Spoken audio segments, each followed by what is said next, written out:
بەناوی خوای گەورە و میهرەبان، خوشک و برانی بەڕێز و خۆشەویستم، جەماوەری خۆراگر و تێکۆشەری شاری هەولێری هەمیشە زەرد،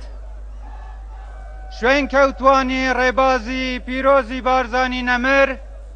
ئەندامان و هەواڵان و لایەنگیرانی پارتی دموکراتی کوردستان، سڵاوی خواتان لێبێ. خەڵکی تێکۆشەری پایتەختی ئارامی و ئاوەدانی، خۆم زۆر بەبەختەوە دەزانم کە لەگەڵتان ئێمڕۆ لێرە کۆبووینەتەوە کە هەر ئێمڕۆ زەماوەندی سەرکەوتنی لیستی ١١٠ پارتی دموکراتی کوردستان بگێڕین.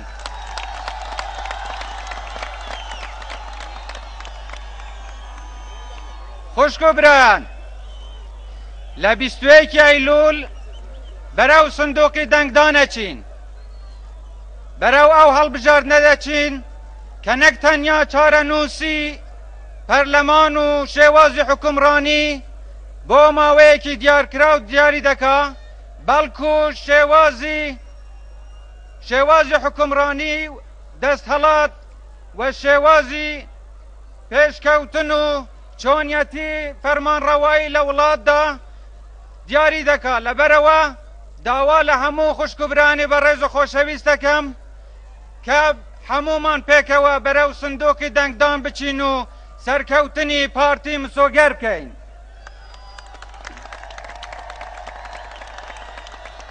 خوشک و بران، هەواڵانی بەڕێز و خۆشەویستم، ئێوە ئەزانن کە ئێستا بەرەو هەڵبژاردن دەچین. ئەمە دەستکەوتێکی مێژووی گەلەکەمانە کە بە خوێن و فرمێسکی ئێوەی بەڕێز و خۆشەویست هاتووتە دی. ئەمە بنەمای دیموکراسیەتە کە ئێوە دروستان کردووە، ئەمە بەرهەمی خەباتی سەدان ساڵەی ئێوەی خۆشەویستە، ئەمە بەرهەمی خەباتی تێکۆشەران و هەواڵانی پارتی دموکراتی کوردستانە. خوشک و برایان، پارتی هەر لە سەرەتای دروستبوونی، هەر لەو ڕۆژەی کە دامەزرا بۆ بەرگریکردن لە ئێوە و بۆ بەرگریکردن لە ناسنامەی نەتەوەیی و نیشتیمانی کوردستان دروست بوو، و لەو ڕۆ تاکو ئێستا سەدان و هەزاران قوربانی داوە، بە هەوراز و نشێوی زۆردا تێپەڕیوە، شکەست و نسکۆی بینیوە، سەرکەوتنی گەورەی بەدەستهێناوە، و ئێستا خاوەنی ئەم ئەزموونەیە کە هەمومان تێیدا سەربەرز و سەرفەرازین. خوشک و برانی بەڕێز و خۆشەویستم،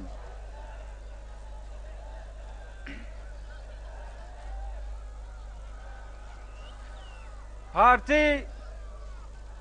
لەو سەردەمەی کە دروست بوو بۆ ئەوە بوو کاروانی خەباتی گەلەکەمان بەرەو قۆناغێک ببات کە ئێمە هەموو لە ژیانێکی ئاسوودە و بەختەوەردا بژین، ئەزموونەی پێویست بووین. و ئێستا کە ئێمە لە سایەی سەری خەبات و زەحمەتی ئەو تێکۆشەر و دڵسۆزانە خاوەنی پەرلەمان و خاوەنی حکوومەت و خاوەنی هەرێمێکین، ئەمانەوێ نەک تەنیا لە مێژوودا نەژین، بەڵکو سوود لە مێژوو وەربگرین، ئەم دەستکەوتانەی کە ئێستا هەمانە بیان پارێزین و بەرەو ئایندەیەکی گەشتر و ژیانێکی بەختەوەرتر هەنگاو بنین.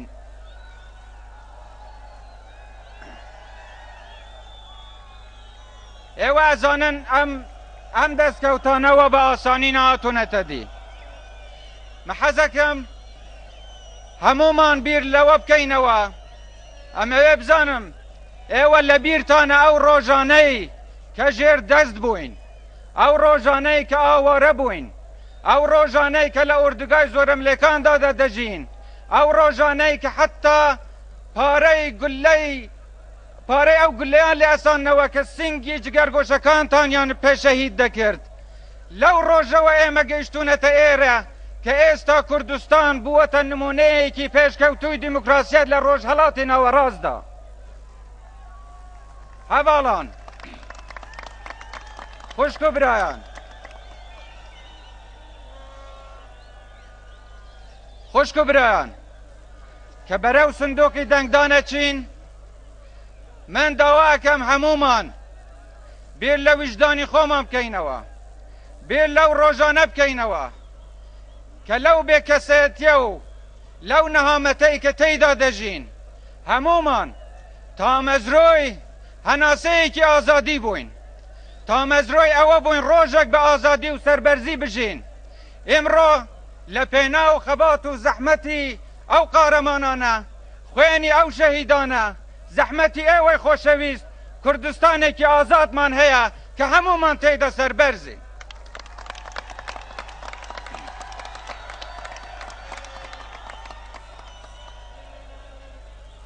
خوشک و برایان هەواڵینە من ئەمەوێ ئێمڕۆ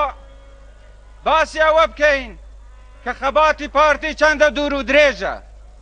ئەمەوێ بڵێین کە کێوەکانمان شاهدی خەباتی ئێمەن دۆڵ و دەشتی ئەم وڵاتە شاهدی خەباتی ئێمەن کۆچە و کۆڵانەکانی ئێمە شار و لادەکانی ئێمە تفەنگی پێشمەرگەی ئێمە خوێنی ئاڵی شەهید و ئەنفالەکانی ئێمە دار و بەردی ئەم کوردستانە شاهدی خەباتی پارتی دیموکراتی کوردستانن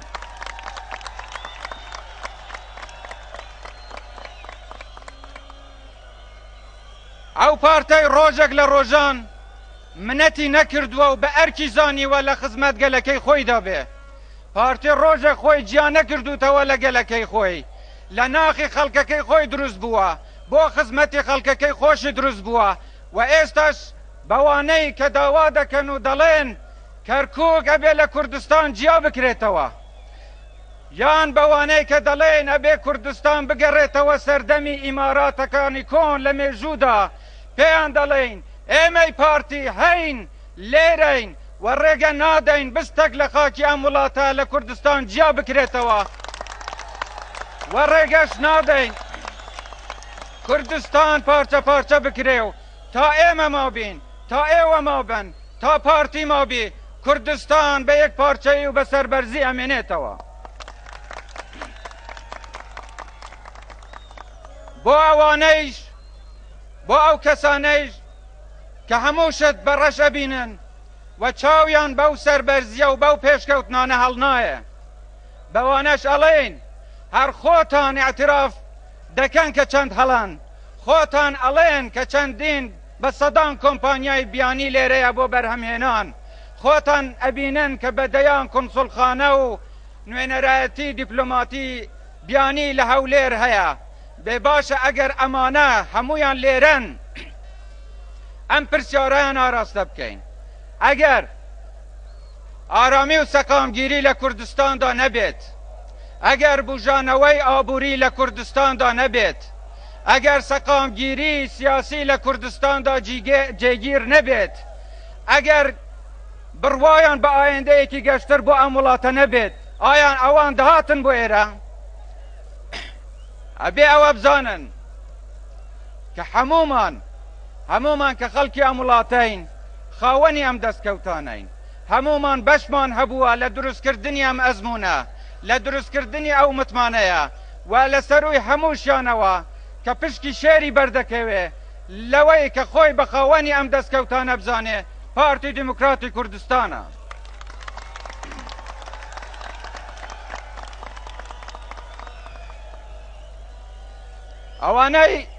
ئەوانەی ڕەخنا لە پارتی دەگرن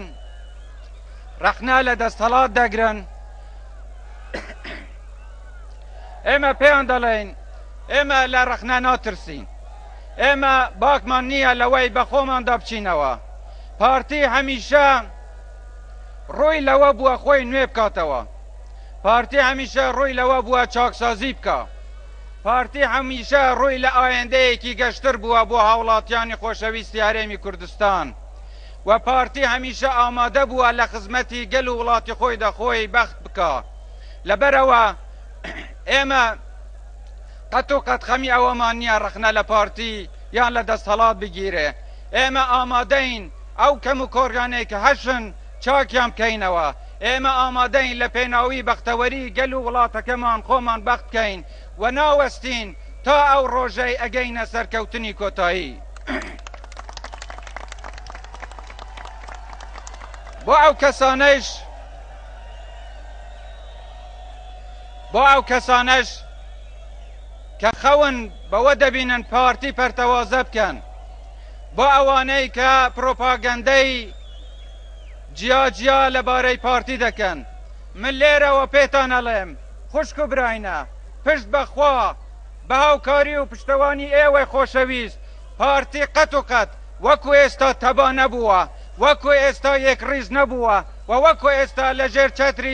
لەژێر چەتری یەک پارتی و یەک ئاڵا و یەک سەرۆکۆ نەبووتەوە.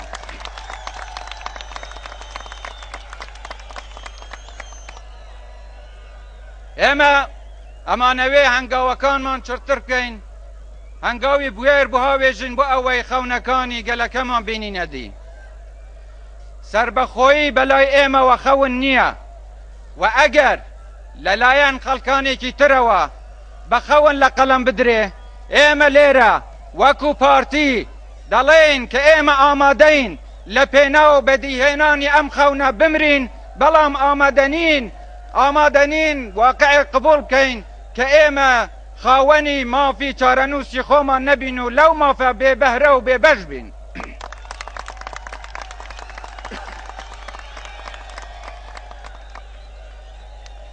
خوشک و بران،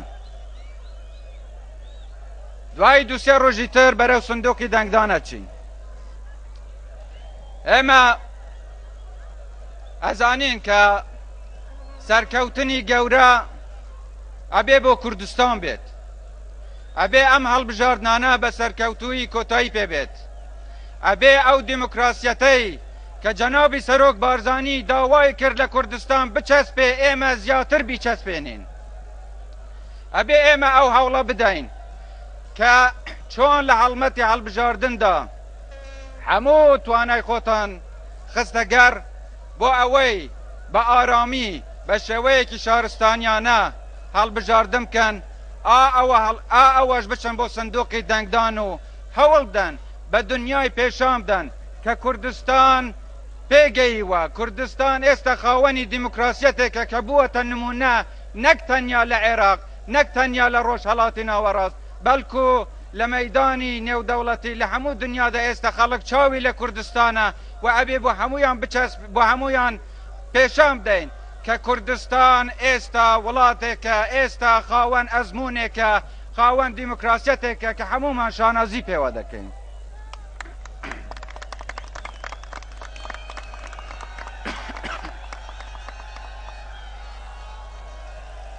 هەواڵانی بەڕێز و خۆشەویست، من لێرەوە ئەمەوێ سپاسی هەموو لایەنە سیاسەکانی تریش بکەین، وەکو پارتی، وەکو خەڵکی هەولێر، وەکو هەموو ناوچەکانی کوردستان سپاسی هەموو لایەنەکان بکەین بۆ ئەوەی لەم بانگەشەدا لە هەڵمەتی هەڵبژاردندا هەمویان هەوڵی ئەوەیان داوە بە شێوەیەکی شارستانیانە ڕووی گەشتی کوردستان پێشانی دنیا بدەن. ئەمەوێ هەر بەم بۆنەوە سوپاسێکی بێپایانی هەموو ئەو خوشک و برا خۆشەویستانە بکەم کە لە پێشمەرگە، پۆلیس، ئاسایش، هێزە ئەمنیەکانی تر و لە هەمووشی گرنگتر ئێوەی خۆشەویست کە ئێوە هەموو هەوڵێکی ئەوەتان داوە ئارامی بەرقەرار بێ و کەشە هەوایەکی ئارام بۆ هەموو لایەنەکان بە بێ فەرق و جیاوازی بینێنە دی بۆ ئەوەی بەرەو ئەو هەڵبژاردنانە بچین و ئینشەڵڵا لیستی خۆمان سەر بخەین. ئەمەوێ خوشک و بران، خوشک و برانی بەڕێز و خۆشەویست، ئەمەوێ هەر بەم بۆنەوە داوای لێبوردن لەو ناوچانە بکەین، لەو خوشک و برا خۆشەویستانە بکەین کە لەم ماوەیەدا نەمانتوانی بە خزمەتیان بگەین لە هەر شوێنێکی کوردستان بن، پەیامی پارتی لە هەر شوێنێک بی بۆ هەموو ناوچەکانی کوردستانە و ئەو پەیامەش ئەمەیە کە ئێمە داوا دەکەین هەموو پێکەوە بەرەو سندوقەکانی هەڵبژاردن بچین و لیستی 110 پارتی دیموکراتی کوردستان هەڵبژێرین. خۆشەویستان، من نامەوێ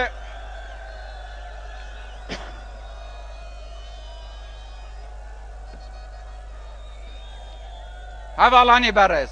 من نامەوێ زۆر لە کاتی ئێوە بگرم، بەڵام حقیقتێک هەیە بۆ ئەوەی لێرەوە باسی بکەین. ئەبینین کە لەو ماوەی ڕابردوو بە هەزاران خەڵک ڕۆیان لە پارتی کردووە، بە هەزاران خەڵک ئێستا ڕوو لە پارتی ئەکەن و ئەیانەوێ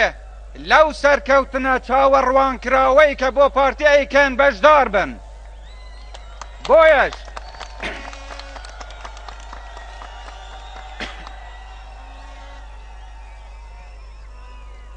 وێڕای سوپاسگوزاریم بۆ میوانداری خەڵکی هەولێر، بۆ خۆڕاگری خەڵکی هەولێر